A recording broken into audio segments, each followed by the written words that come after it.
قافلے سے سیدنا ابراہیم علیہ السلام اپنی زوجہ کے ساتھ جا رہے تھے۔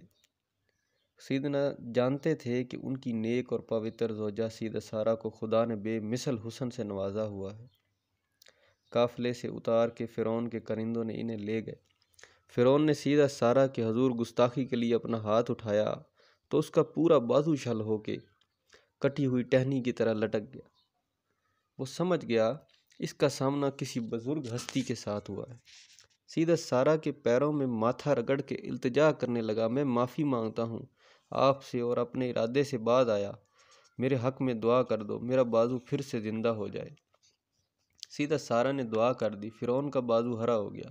وہ دونوں ہاتھ جوڑ کے بولا، مجھ سے بڑی غلطی ہوئی، میں نے آپ کی نسبت برا ارادہ باندھا۔ سیدہ سارہ سے اسے سیدنا ابراہیم کا بھی علم ہوا کہ وہ کس قدر عالی مقام اور اونچی شان والے ہیں۔ فرعون کہنے لگا، میں آپ دونوں عظیم ہستیوں کی خدمت میں اپنی ایک عظیم ہستی نظر کرتا ہوں، اسے قبول فرمائیں۔ یہ میری بیٹی ہاجرہ ہے، مگر آپ کی کنیز بن کے رہے گی۔ سیدہ سارہ بی بی ہاجرہ کو عزت کے ساتھ، آبرو اور وقار کے ساتھ سیدنا ابراہیم کے پاس لے آئیں اور بی بی ہاجرہ کو ان کی زوجیت میں دے دیا۔ سیدہ سارہ اس وقت تک بے اولاد تھی، ان کے بطن سے سیدنا اسحاق بھی پیدا ہوئے۔ ابھی 10 سال بعد یہ پیدا ہوئے۔ جب اللہ نے بی بی ہاجرہ کی گود بھری کر دی، اللہ نے فرعون کے گھر سے ان کی بیٹی لے کر اسے سیدنا ابراہیم کی مانگی ہوئی کسی دعا کی تعبیر کے لیے چن لیا۔ حالات ایسے بنا دیے کہ سیدنا سارہ نے خود سیدنا ابراہیم سے مطالبہ کر دیا کہ ہاجرہ اور اس کے نومولود بیٹے کو دور لے جا کے چھوڑاؤ۔ سیدنا ابراہیم کو بھی شاید یہ تقاضا عجیب لگا ہو، مگر جب ایک رب کے لیے وہ یکسو ہو کے جی رہے تھے، اسی نے ان کے کان میں مسکرا کے ہاں کہہ دی ہوگی۔ سیدنا ابراہیم بی بی ہاجرہ اور اپنے شیرخوار بچے اسماعیل کو سفر پر لے کر چل پڑے۔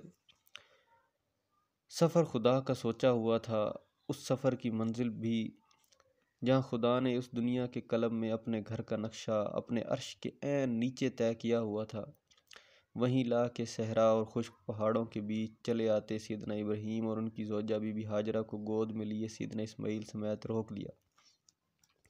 اب اس بے آب و گیا ویرانے میں خدا نے 2 کام اہم کرنے تھے۔ ایک تو ان باپ بیٹا سے اپنے گھر بنوانا تھا جس کے پاس چاروں طرف سے پہاڑوں کی وادی تھی،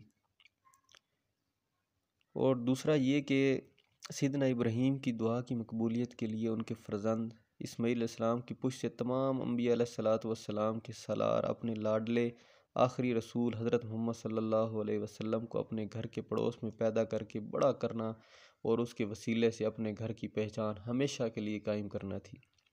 خدا اپنے ارادوں کی تکمیل کرتا ہے۔ سیدنا ابراہیم بھی جانتے تھے خدا اپنے ارادے پورے کرتا ہے، ان کی دعاؤں کو رد نہیں کرتا۔ انہوں نے بی بی ہاجرہ اور شیرخوار بچے کو بے آب و گیا وادی بکہ میں خدا کے سہارے چھوڑا اور 40 دن کی مسافت کی دوری پہ واپس سیدہ سارہ کی طرف لوٹ گئے۔ بی بی ہاجرہ اور شیرخوار سیدنا اسماعیل کے لیے چاروں طرف ہیبت سے کھڑے پہاڑوں کے بیچ گرم ریگزار صحرا میں ایک بوند پانی بھی نہ تھا۔ اوپر دھوپ سے بھرا آسمان آگ برسا رہا تھا۔ اپنے بنائے جانے والے گھر کے احاطے میں خدا نے جس مقدس پانی کا چشمہ سوچا ہوا تھا، اسے اب ممتا کی مقدس محبت بھری لگن اور معصوم شیرخوار پیاسی ایڑیوں کے تذبذب سے پیدا ہونا تھا۔ سیدنا ابراہیم اپنی اونٹنی پہ سوار صحرا کے بیچ چلتے چلتے نظروں سے اوجھل ہو گئے۔ سورج سرکتا سرکتا عین سر پہ آ گیا، ساتھ لایا ہوا زادرہ ختم ہو گیا۔ پیاسی ممتا کو اپنے پیاس سے کہیں زیادہ شیرخوار بچے کی پیاس کا خوف تھا۔ وہ سسکتی ہرنی کی طرح گھبرائی ہوئی دوڑتی پھرنے لگیں۔ خدا کا امن دینے والا گھر تو ابھی بننا تھا، مگر اس برگزیدہ گھر کے پڑوس میں کھڑی خدا کی مقدس نشانیاں صفا اور مروہ کی پہاڑیاں اس دن بھی دھوپ میں بڑی باادب کھڑی تھیں۔ بی بی ہاجرہ اپنے بچے کو خدا کے سوچے ہوئے اس کے محترم گھر کے سامنے ریت پر لٹا کے پانی ڈھونڈتی ہوئی قریب کی پہاڑیوں صفا اور مروہ کے درمیان دوڑنے لگیں۔ دوڑتے دوڑتے وہ چاروں طرف پانی تلاش کرتی، ایک نظر لیٹے ہوئے اپنے بیٹے اسماعیل کو دیکھتی۔ کوئی جنگلی جانور ادھر حملہ آور نہ ہو جائے، روتا روتا پیاسا شیر خوار بے دم نہ ہو جائے۔